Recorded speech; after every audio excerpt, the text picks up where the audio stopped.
In times of magic, betrayal, and conspiracy, sometimes the only way to survive is to crouch a lot and get stabby. Is someone there?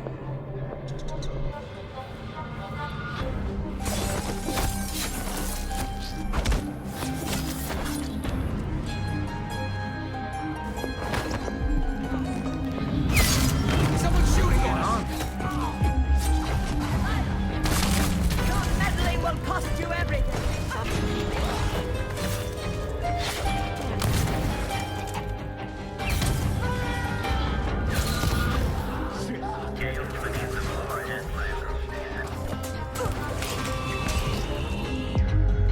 Welcome, Lady Emily Caldwell.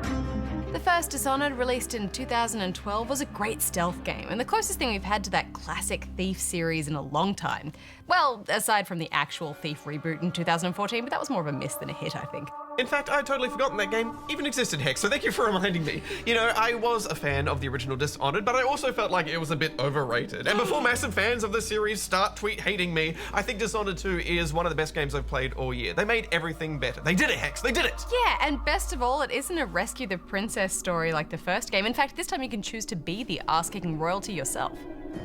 The game's prologue has you playing the now Empress Emily Caldwell. All hail Her Imperial Majesty.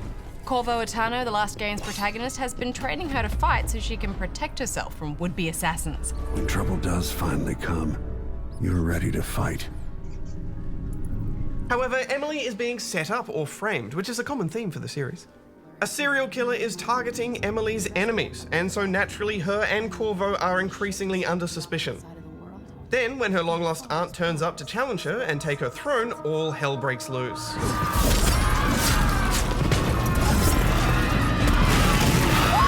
Here you get to choose to play as either Corvo or Emily. Whoever you don't choose has the fate of being frozen in 18th century carbonite. It's a dark and gripping start, isn't it, Hex? Yeah, and the game doesn't muck about before forcing you to make difficult decisions and get your stealth on.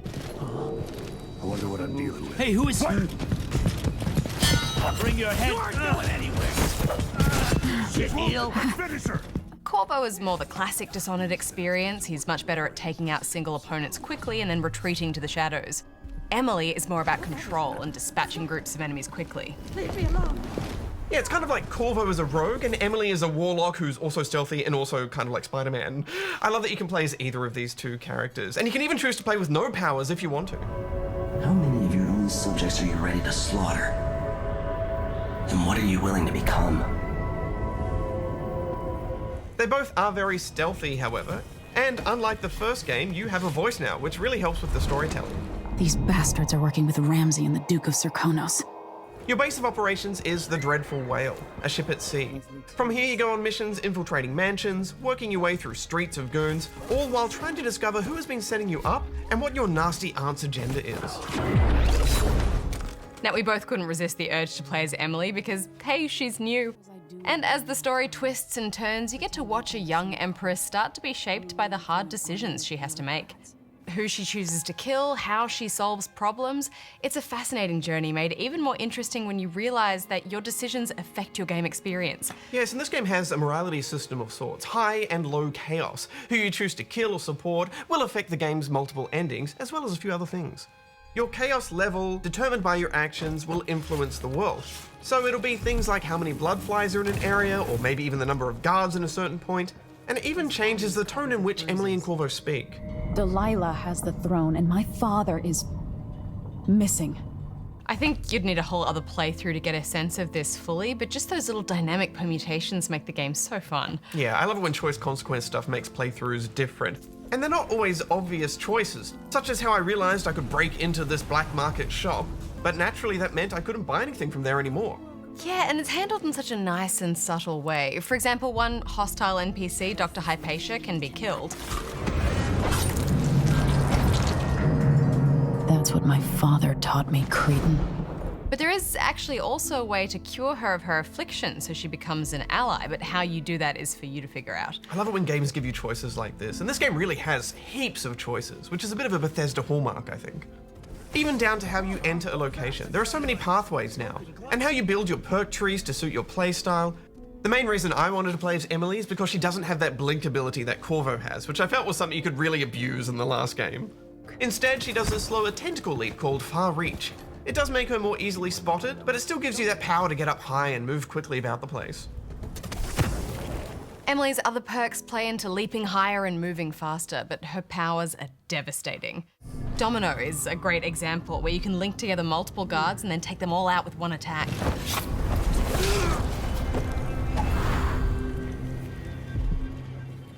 She can also sneak up on enemies by shadow walking, which I regret unlocking Hex because it is too spooky for me.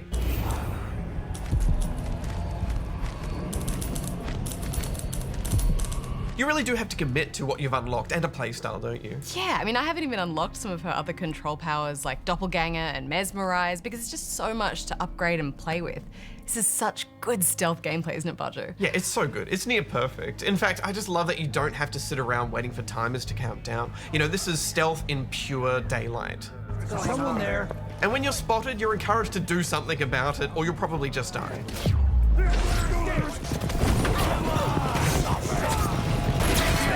She's wounded! This can't be here. Outsiders carry on. I love that. I love that this is all about line of sight, and it's so easy to be spotted that you have to find all these creative ways to avoid getting seen. Yeah, and if you do get into a fight, the swordplay feels quite elegant. Enemies will sidestep for an attack or dodge and just generally keep you on your toes. Plus, having a mix of your abilities, a crossbow and a pistol keeps combat interesting whether you're stealthing and setting up traps or just having a hectic sword fight. You little shit! It's great swordplay, how you can block and knock enemies off balance. All the movement is so smooth and fluid too, as you leap about, Come back here. Won't get away.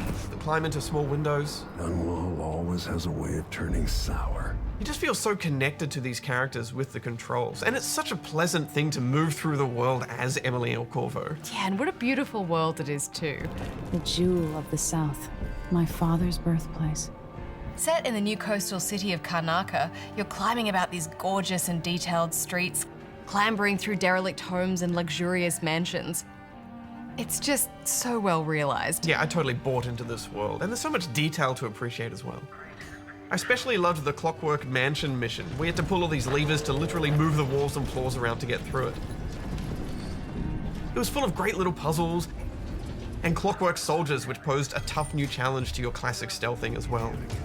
Unauthorized present enemy at rear playback. The character design and art is quite striking too. We recently spoke to the game's art director, Sebastian Mittel, about the look that they were trying to achieve for this game. Karnaka's the southernmost port in the Empire. Once proud, but fallen into disarray.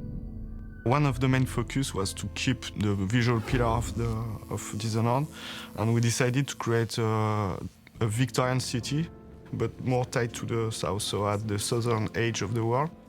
And it's all more stylish in terms of colors. It's not only the city, it's also the atmosphere that is different. You know, it's a heavy, sunny atmosphere. It's not a place where you want to go in holidays.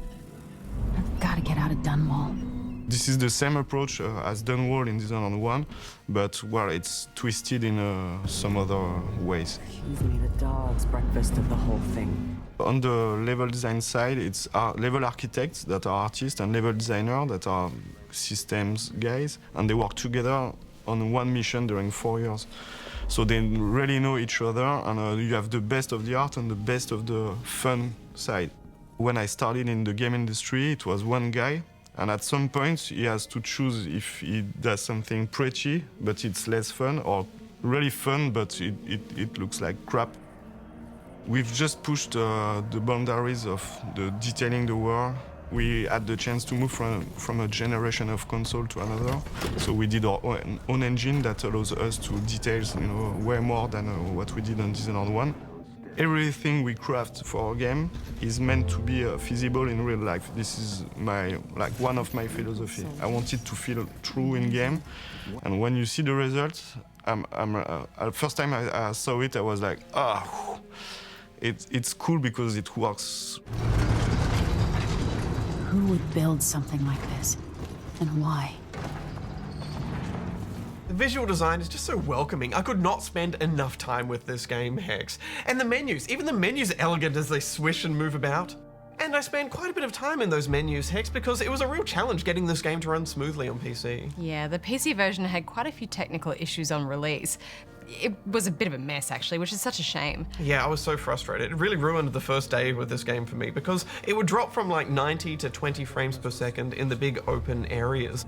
And that would actually kill me sometimes because abilities weren't activating in time. She's dead.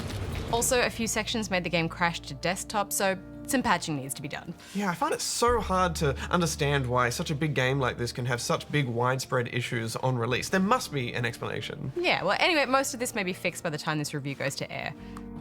That aside, it is such a great game. You're always being challenged to think hard about your next step with sometimes very little guidance besides an objective marker.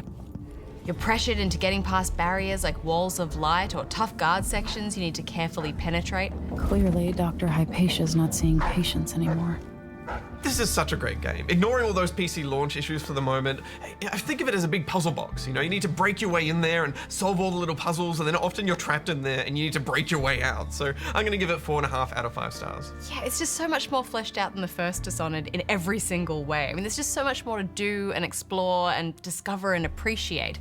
I'm giving it 4.5 as well. I want you to sneak up on me, if you can.